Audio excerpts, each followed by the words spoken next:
In the time when the Age of Fire still burned brightly, Lord Gwyn ruled with unmatched strength.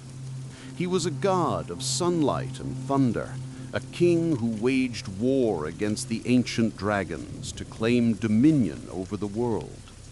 By his side stood not only his children and his armies, but also his 4 most trusted knights. Each of them carried a title and a power that reflected their nature. Ornstein, the Dragon Slayer, Ciaran, the Lord's Blade, Guff, the Giant Archer, and Artorias, the Abysswalker.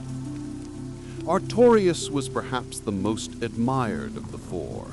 He embodied the image of a true knight, noble and fearless, sworn to fight against any threat that sought to consume the light of the flame. He was tall, strong, and graceful, wielding a great sword with a single arm as though it weighed nothing. Unlike many others who served Gwyn out of fear or ambition, Artorias was known for his purity of purpose. He did not crave glory or riches. He fought because it was right to fight, because the fire and those who depended upon it deserved to endure. But Artorias' story is not one of triumph. It is a story of sacrifice, of failure, and a legend that grew greater in death than it had in life. To understand the tragedy of Artorias, one must first understand the abyss.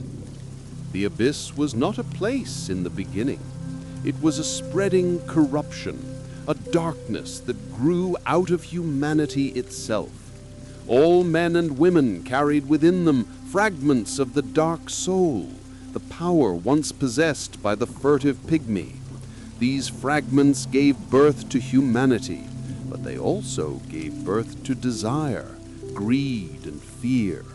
Left unchecked, those desires grew into a force that consumed and devoured. That force was the abyss. Artorias became the one knight most feared by the abyss, and for this he earned his title as the Abysswalker.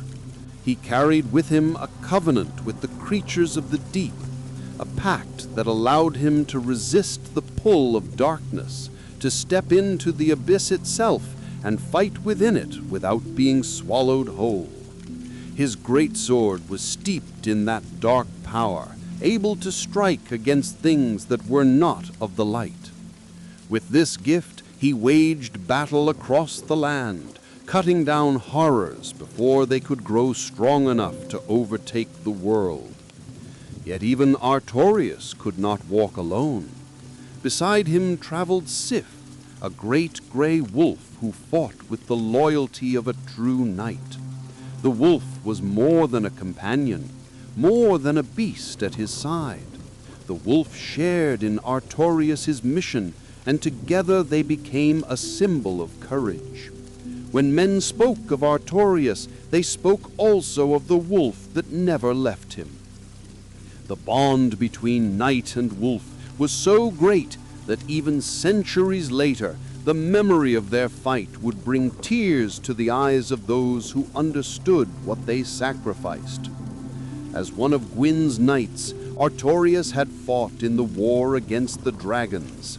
The world was shaped in that time by fire and lightning, and the battle was long and merciless.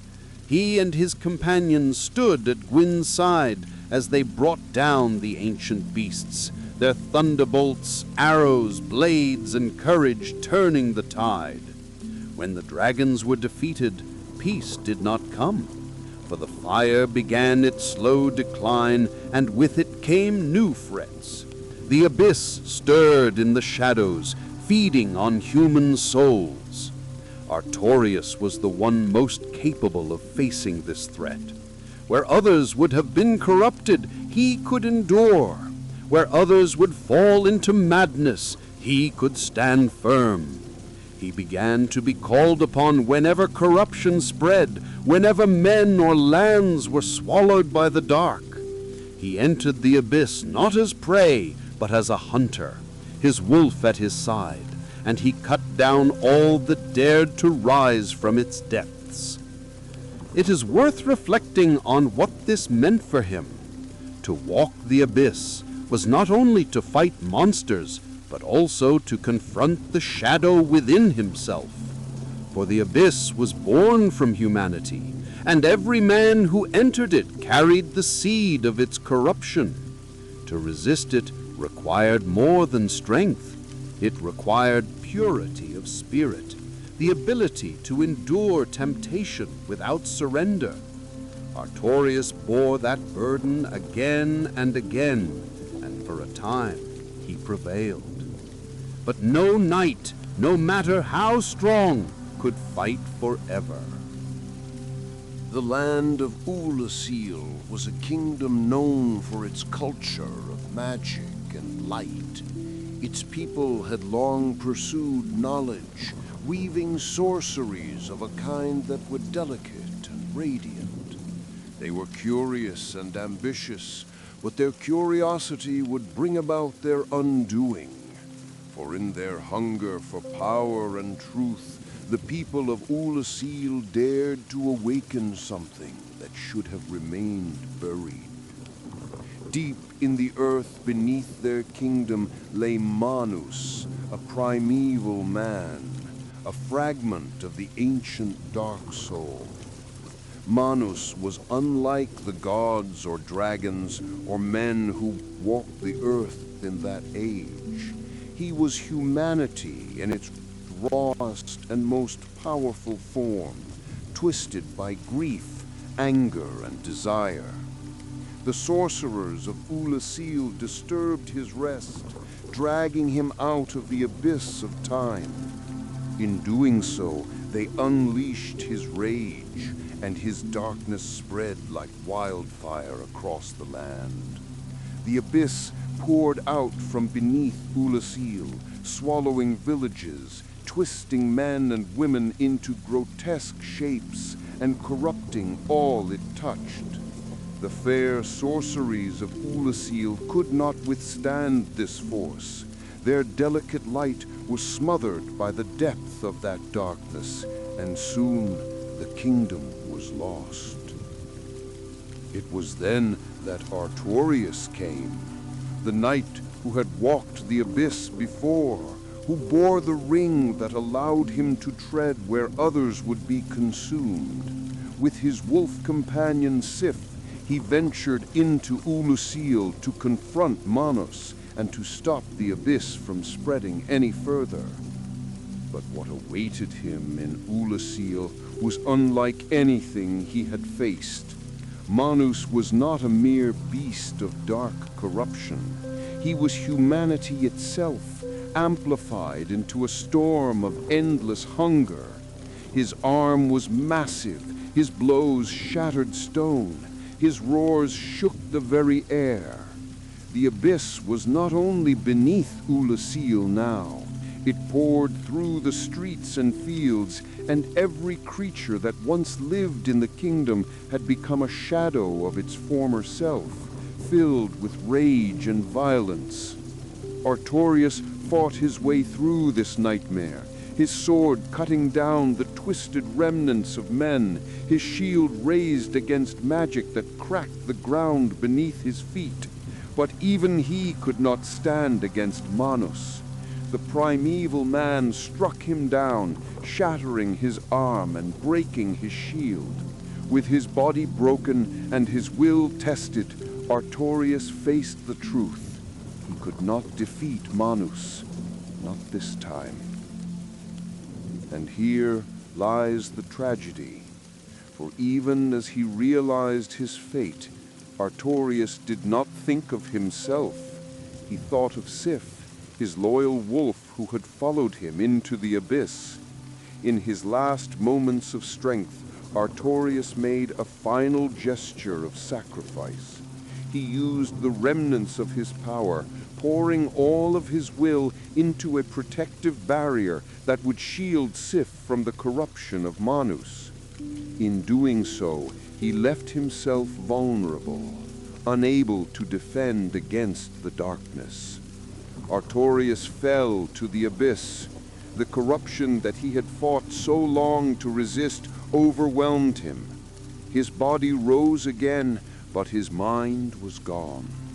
The noble knight who had once been the Abysswalker became only another creature consumed by it. His legend, his strength, his dignity were stripped away, leaving only a husk that wandered and fought without reason. Yet, even in this, there was a kind of poetry. For when others would later come to Ulasil, when another warrior from a distant time would stand against Manus, they would find Artorias not as a hero, but as an enemy. And in defeating him, they would inherit not only his strength, but also his burden. Reflection is important here. Artorias' failure was not weakness, it was inevitability. No one, not even the greatest of Gwyn's knights, could face the abyss forever. His fall was not a betrayal of his legend. It was the very reason his legend became eternal. For he stood where no other could stand, and though he fell, his sacrifice saved his companion and inspired all who came after. The tale of Ulasil did not end with the fall of Artorias. Though he had been broken by Manus and swallowed by the abyss, fate was not finished weaving its threads. For into that doomed land came another wanderer, a warrior known in legend as the chosen undead. Their origin was distant, their time was not the time of Ulasil, yet through the strange current of the abyss they were drawn into this ancient place. The chosen undead entered Ulasil at its darkest hour. Villages had collapsed into shadow. Creatures twisted beyond recognition prowled the fields. Sorcerers who once studied delicate light now hurled magic black as pitch. The abyss had not only corrupted flesh, but also memory and will. The land was no longer Ulasil, but a nightmare reflection of itself. It was in this place that the chosen undead found Artorias, but he was no longer the knight sung of in stories. His shield was shattered, his arm broken, his body wrapped in corruption that made his movements wild and unnatural. His once graceful swordsmanship had become savage, every strike more like the rage of a beast than the art of a knight. The noble Abysswalker had become a champion of the very thing he had fought to destroy. The duel that followed was one of tragedy. For the chosen undead did not face Artorias the hero, but Artorias the fallen. The battle was fierce, the abyss lending the knight power beyond death itself. He leapt with impossible speed, his sword strikes crashing like storms, his body writhing with unnatural strength. Yet beneath it all was the shadow of the man he had been, a memory of a knight who had once fought for light and loyalty. When Artorias finally fell, silence hung heavy. His body lay broken in the abyss, but in that moment the chosen undead inherited his cause. It is said that the chosen did what Artorias could not. They fought through the spreading darkness of Ulasil. They stood before Manus, and they endured where Artorias had fallen. The battle against Manus was unlike any other. He was not a creature of form, but of fury. His arms stretched like the trunk of an ancient tree. His magic erupted in waves of black energy. His rage shattered stone as easily as glass. Yet the chosen undead did not yield. They struck again and again, until Manus fell, and with his fall the abyss receded. Here lies the most curious twist in the legend. For though the chosen undead defeated Manus, it was Artorias whose name endured. History remembered him as the one who faced the abyss and triumphed, not as the one who fell. His broken shield and corrupted body were forgotten, his sacrifice twisted into glory. The chosen undead bore his legacy in silence, for the world chose to tell the story not of truth, but of inspiration. In this way, Artorias became greater in death than he ever had been in life. His tomb was built in the forest, guarded by Sif, the wolf he had saved. Those who ventured near were tested by Sif's blade, for the wolf stood watch to ensure that none would disturb the memory of his master. To defeat Sif was to claim the covenant of Artorias, the very ring that had allowed him to walk the abyss. And yet there was mercy even in that test. If the warrior who faced Sif had once traveled through Ulasil, if they had once freed the wolf from the darkness of Manus's prison, then Sif remembered. His eyes filled with sorrow, and his fight was no longer rage, but mourning. To strike him down was to break a bond that spanned centuries. It was one of the most painful moments a knight or wanderer could endure, for it was not victory, but loss that lay at the end of that battle. Reflection is needed here. Artorias' legacy is a paradox. He failed in his mission, yet the world remembered him as a savior. He fell into the abyss, yet his name became a shield against it. Perhaps this is the nature of legend. Men and women do not remember truth. They remember what inspires them, what carries them forward in times of despair.